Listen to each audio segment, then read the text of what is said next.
Au lycée Félicité Morel, prestigieuse université pour jeunes femmes, la chambre B12 du foyer abritait 4 colocataires inséparables, Maya, Inès, Zoé et Nora. Amies depuis 2 ans, elles affrontaient l'ensemble les hauts et les bas de la vie universitaire. Mais Nora, avec ses bizarreries étranges et inexpliquées, avait toujours été une énigme. Le plus mystérieux chez elle, c'était sa coiffure. Chaque jour, sans exception, elle arborait un style capillaire complètement différent. Certains jours, elle portait un chignon élégant, d'autres fois, une longue tresse brillante qui captait la lumière du soleil. Lors des grandes occasions, elle laissait ses cheveux libres, tombant en vagues parfaites, comme si elle sortait tout droit d'un salon de coiffure. Personne ne l'avait jamais vue se coiffer, et malgré ses métamorphoses quotidiennes, elle était toujours impeccable. Maya fut la première à remarquer cette étrangeté. « Est-ce que quelqu'un d'autre trouve ça bizarre que Nora change de coiffure tous les jours ?» demanda-t-elle un soir, alors que les filles étaient assises sur son lit, en train de réviser. Inès leva les yeux de ses fiches, intriguée. « Tu as raison, c'est étrange. On dirait qu'elle a une nouvelle coiffure chaque fois qu'on la croise. Comment elle fait ?» Zoé, la plus terre à accent grave-terre du groupe, s'exclama. « Elle cache peut-être un coiffeur miniature sous son lit, qui travaille pendant la nuit. » Toutes s'éclatèrent de rire. Nora, qui avait entendu la remarque, se contenta de sourire et haussa les épaules. « Disons que j'ai mes secrets. Je suis une femme pleine de mystères, répondit-elle d'un ton léger, mais son regard laissait entrevoir quelque chose de plus profond, une émotion indéfinissable. Cette réponse énigmatique ne fit qu'attiser la curiosité de ses amies. Elles avaient l'intuition qu'il y avait bien plus derrière ces changements capillaires que de simples caprices esthétiques. Et si elle se faisait coiffer en cachette? Ou s'il y avait une autre raison à tout ça? Lança Inès, pensive. Je vais percer ce mystère, affirma Zoé le lendemain matin. Je découvrirai ce qu'elle fait à ses cheveux, je te le jure. Pendant toute la semaine suivante, les filles surveillèrent Nora discrètement, à tour de rôle. Mais malgré leurs efforts, elles ne surprirent jamais quoi que ce soit d'inhabituel.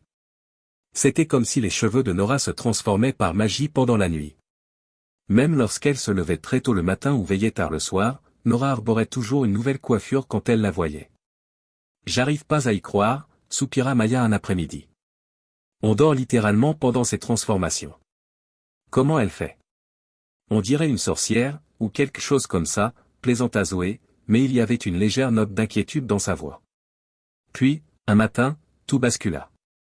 Nora arriva au petit déjeuner avec une coiffure encore plus élaborée, une série de tresses complexes, finement travaillées, comme tout droit sorti d'un salon d'élite. Cette fois, quelque chose clochait. Les tresses étaient si fraîches, si nettes, qu'il semblait impossible qu'elle ait eu le temps de les réaliser en secret. « Où as-tu trouvé le temps de faire tout ça ?» demanda Inès, les yeux écarquillés. Nora se contenta de sourire mystérieusement. « Comme je l'ai dit, j'ai mes méthodes. Ne vous inquiétez pas. » Mais Maya, Inès et Zoé ne pouvaient pas s'empêcher de se poser des questions. Que cachait réellement Nora? Comment faisait-elle pour changer aussi radicalement de coiffure chaque jour, sans jamais se faire surprendre? Ce qui paraissait d'abord comme une simple habitude excentrique prenait peu à peu la forme d'un mystère qu'elles se sentaient obligées de résoudre. Et elles étaient loin d'imaginer que la vérité dépasserait tout ce qu'elles avaient pu envisager. Les jours passaient, et le mystère entourant les cheveux de Nora ne faisait que s'épaissir.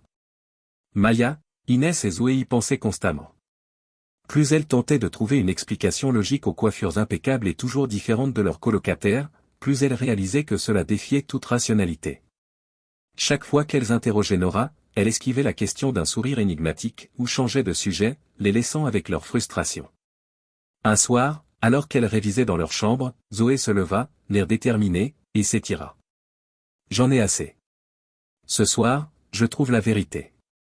Quoi qu'il en coûte. » Sa voix était ferme, et une lueur malicieuse brillait dans son regard. « Trouver quoi ?» demanda Maya, levant les yeux de son livre. « Tu sais très bien, » répondit Zoé en s'approchant de la porte. « Comment Nora fait? Je vais découvrir ce qu'elle cache. Si elle réussit à se coiffer comme ça chaque jour, elle a forcément un secret bien gardé. » Maya et Inès échangèrent un regard. Au début, elles avaient trouvé ça un peu exagéré, mais maintenant, leur curiosité était tout aussi vive que celle de Zoé. Il y avait quelque chose d'étrange dans le comportement de Nora, quelque chose qui leur échappait. « Tu es sûr que c'est une bonne idée ?» demanda Inès, hésitante. mais elle suivit quand même Zoé jusqu'à la porte. Je me fiche que ça paraisse bizarre, dit Zoé en poussant la poignée. Il faut qu'on découvre la vérité. Le couloir était silencieux. Il était passé minuit. La plupart des filles du dortoir dormaient depuis longtemps. Mais alors qu'elles arrivaient au bout du couloir, Maya s'arrêta net. « Attendez » murmura-t-elle, les yeux écarquillés. « Regardez. » Tout au fond, une faible lumière filtrait sous la porte de Nora. C'était inhabituel. D'ordinaire, elle dormait à cette heure-là, comme tout le monde. Elle est encore debout, souffla Inès. Zoé haussa un sourcil, l'air résolu. Il faut voir ce qu'elle fait. Restez silencieuses et suivez-moi. Les filles avancèrent à pas de velours, leurs mouvements à peine audibles sur le carrelage froid du couloir. Arrivée devant la porte de Nora, Zoé colla son oreille contre le bois, attentive. Rien. Aucun bruit. Un silence pesant, presque artificiel. Tu crois qu'elle dort? Chuchota Maya, nerveuse. Zoé serra les dents, tendue par l'impatience. Elle posa la main sur la poignée, et, à sa grande surprise, la porte s'ouvrit sans résistance. Elle grinça doucement, révélant une chambre faiblement éclairée. Le lit de Nora était dans un coin, baigné par la lumière tamisée d'une lampe de bureau. Mais quelque chose dans l'air, dans l'atmosphère même de la pièce, n'allait pas.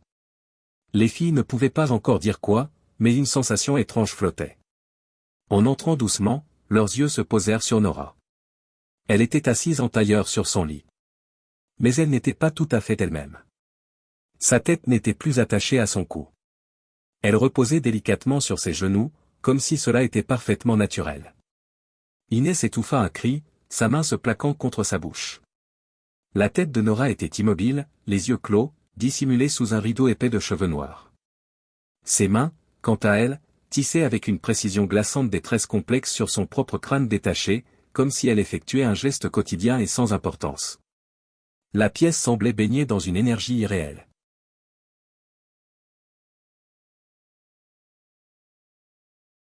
L'air était lourd, saturé par le froissement doux des cheveux manipulés, par le rythme paisible mais profondément anormal de la scène. Les filles restèrent figées sur place, clouées par l'incrédulité. Elles étaient venues chercher un secret, mais jamais elles n'auraient pu imaginer cela. Maya sentait son esprit vaciller. Comment est-ce possible? Était-ce un rêve? Un piège? Un sortilège? Mais la vérité était là, indéniable, dérangeante, la tête de Nora était belle et bien détachée, posée comme un objet sur ses genoux, pourtant toujours vivante. N. Nora. Murmura Zoé, la voix tremblante, presque inaudible. Comme si elle avait perçu leur présence depuis le début, Nora leva lentement les yeux. Son visage était calme, paisible même, mais dans son regard brillait une noirceur étrange, insondable. Elle sourit faiblement, comme si rien d'extraordinaire ne venait de se produire. « Tu vois maintenant » souffla-t-elle. « Je t'avais dit, j'ai mes méthodes. » Avant que l'une d'elles ne puisse réagir, la tête de Nora se remit doucement en place, glissant jusqu'à son cou, s'y rattachant avec une fluidité inhumaine. Elle inclina légèrement la tête, ses yeux pétillant d'un mélange d'amusement, de douceur, et de pitié. Les filles, pétrifiées, ne bougeaient pas d'un millimètre. Nora ajusta ses cheveux avec élégance, comme si elle venait simplement de finir une séance de coiffure. « Je te le cache depuis longtemps, » murmura-t-elle, presque avec tendresse. « Mais maintenant, tu sais. J'espère que tu comprends. » Le silence tomba, épais, étouffant. On n'entendait plus que les battements affolés des cœurs, résonnant dans la poitrine des trois filles. Maya, Inès et Zoé restaient là, paralysées, les yeux écarquillés. Nora était assise calmement sur son lit, la tête parfaitement en place, comme si rien ne s'était produit. Puis Inès, lentement, trouva le courage de parler. Sa voix n'était qu'un souffle. « Nora, c'était quoi, ça? Comment est-ce possible ?» Nora esquissa un sourire, un de ceux qui disent « Je savais que tu poserais cette question ». Elle se leva sans brusquerie, chacun de ses gestes empreints d'une grâce étrange, presque surnaturelle. « Je suppose qu'il est temps de te dire la vérité, » dit-elle d'une voix grave, teintée d'une noirceur encore plus profonde qu'avant. « Ce que tu viens de voir, fait partie de moi. Ce n'est pas juste un tour de passe-passe ou une illusion, » dit Nora, sa voix calme mais lourde de sens. « C'est un don, ou une malédiction. Tout dépend de la façon dont on le voit. Maya fit un pas en avant, prudemment, l'esprit envahi de questions folles. Hein, donc? Toi, tu peux, te décapiter. Rien que de prononcer ces mots lui paraissait absurde. Et pourtant, ce qu'elles avaient vu ne pouvait être nié. Nora hocha lentement la tête, le regard perdu dans un souvenir ancien. Oui. Je peux détacher ma tête de mon corps quand je le souhaite. C'est quelque chose que je sais faire depuis, aussi loin que je me souvienne. Mais je n'en ai jamais parlé à personne. Zoé recula légèrement, le teint blême. Pourquoi tu ne nous l'as jamais dit? Pourquoi garder ça secret? Nora soupira, ses épaules se courbant un bref instant, comme sous le poids d'années de silence. Parce que ce n'est pas quelque chose que les gens peuvent comprendre. Et parce que la peur de l'inconnu pousse les gens à s'éloigner, même les plus proches. Mais tu aurais pu nous faire confiance, dit doucement Inès, la voix emplie de sincérité.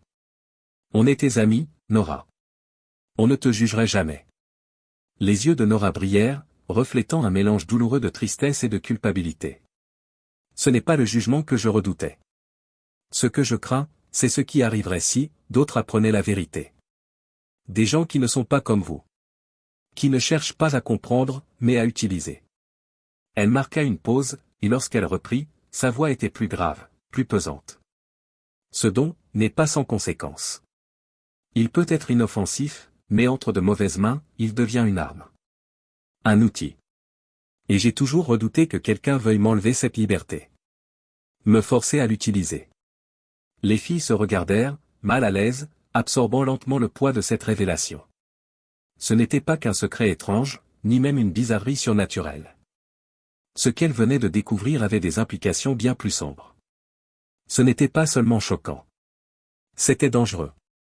Mais, qui? Qui voudrait te contrôler comme ça, demanda Maya, la gorge nouée. Le visage de Nora s'assombrit. Son regard, jusqu'alors doux, devint soudain perçant, presque hanté. Je ne sais pas encore. Mais je les sens. Je les ai vus, de loin. Je sais qu'ils me cherchent. Et le jour où ils me trouveront, vous pourriez être en danger vous aussi. J'ai toujours été prudente, reprit Nora, la voix basse, presque murmurée. Il existe des groupes, des gens qui pensent pouvoir manipuler les autres pour le pouvoir. S'ils découvrent mon existence, ils ne reculeront devant rien pour m'utiliser. Zoé, restée silencieuse jusque-là, fronça légèrement les sourcils, le regard perçant. Donc, tu as caché tout ça pendant tout ce temps. Tout ça parce que tu avais peur de ce qui pourrait arriver. Nora hocha lentement la tête. Oui. J'ai essayé de vivre comme tout le monde. De mener une vie normale. J'espérais que personne ne s'en apercevrait. Mais, ces derniers temps, j'ai le sentiment que quelqu'un m'observe. Je crois qu'il se rapproche. Ces mots flottaient dans l'air, glaçants, suspendus comme une menace invisible. Les filles se regardèrent, pétrifiées. Ce qui, au départ, leur avait semblé être un mystère presque amusant s'était transformé en quelque chose de bien plus grave. Une peur sourde s'installait. Elles comprirent alors que Nora ne gardait pas ce secret seulement pour se protéger. Elle le faisait aussi pour elle. Qu'est-ce qu'on doit faire? Demanda Inès, sa voix douce mais ferme, teintée d'une détermination nouvelle. Nora hésita. Puis elle leva les yeux vers elle, un regard sincère, chargé d'une inquiétude qu'elle ne tentait plus de cacher. Pour l'instant, rien. Je ne peux pas vous impliquer davantage. C'est trop dangereux. Vous avez vu suffisamment pour comprendre que ce n'est pas un jeu. Mais je refuse que vous soyez blessé à cause de moi. Maya s'approcha, posa doucement une main sur l'épaule de Nora. Son regard était calme, mais inébranlable. On est tes amis, Nora. On ne te laissera pas affronter ça seule. Quoi qu'il arrive. Nora la regarda, les yeux embués de larmes qu'elle refusa de laisser couler. Elle hocha la tête. Merci, murmura-t-elle. Mais il y a plus. Bien plus. Et j'ai peur que, ce ne soit que le début. Les jours qui suivirent furent enveloppés d'un malaise étrange. Maya, Inès et Zoé tentaient de continuer leur routine, les cours, les devoirs, les repas à la cafétéria, mais leurs esprits revenaient toujours à ce qu'elles avaient vu dans la chambre de Nora. Comment un tel phénomène pouvait-il être réel? Et surtout, comment cela pouvait-il sembler presque banal, pour elle? Et pourquoi avoir attendu aussi longtemps pour le révéler? Le lendemain matin, après leur étrange nuit, elles s'étaient assises à leur place habituelle dans la cafétéria du campus. Leurs assiettes étaient pleines, mais aucune ne mangeait vraiment. Le silence entre elles était chargé. Quelque chose approchait. Et, dans le regard de Nora, même derrière son calme apparent, elle pouvait voir une vérité effrayante, elle le savait aussi. Mais aucune d'elles ne semblait avoir d'appétit. Nora s'assit parmi elles, mais quelque chose avait changé. Son assurance habituelle avait disparu, remplacée par une expression calme, presque absente. Maya ne pouvait s'empêcher de l'observer. La Nora qu'elle connaissait, mystérieuse mais confiante, paraissait soudain fragile. C'était comme si le poids de son secret l'avait enfin rattrapée. Mais elle ne disait rien. Elle se contenta de fixer son plateau, remuant distraitement sa fourchette. Ses yeux glissaient nerveusement vers la porte chaque fois que quelqu'un entrait ou sortait. Zoé, sentant la tension monter, rompit le silence en s'éclaircissant la gorge. On a réfléchi, dit-elle, lançant un regard à Inès et Maya. Peut-être qu'il est temps d'agir. Tu ne peux pas continuer à vivre caché, Nora. S'il y a vraiment un groupe qui te cherche, on ne peut pas rester sans rien faire. Nora leva les yeux vers elle, un mince sourire triste effleurant ses lèvres. J'apprécie votre soutien, vraiment.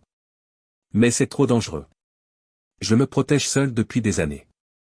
Vous ne comprenez pas à quel point ils sont puissants. Maya se pencha en avant, sa voix basse mais déterminée. Mais on veut comprendre.